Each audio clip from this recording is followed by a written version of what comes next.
ఇలా అందరూ ఆయనే అంటే ఎలా? ఇందులో ఆయన తప్పే ఉంది చెప్పండి. ఆయనకు డబ్బు మీద యావ ఎక్కువ, కోట్లు కావాలి.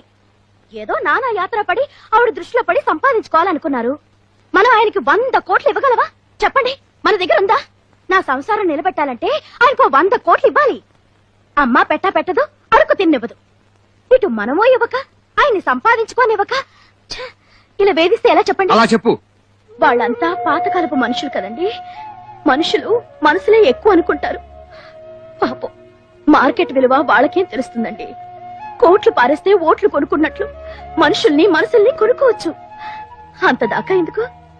నా దగ్గర 25 లక్షలు ఉంది కాబట్టి మిమ్మల్ని కొనుక్కున్నాను. శిరీష్ దగ్గర 100 కోట్లు ఉన్నాయి కాబట్టి మిమ్మల్ని కొనుక్కోగలుగుతుంది. రేపు 1000 కోట్లు ఉన్నదాన్ని దృష్టిలో పడితే అది కొనుక్కుంటుంది. మార్కెట్ లో మనీ ఎవరి చేతిలో ఉంటే వాళ్ళదే పై చెయ్యి. నువ్వు నాకు సపోర్ట్ ఇస్తున్నావా?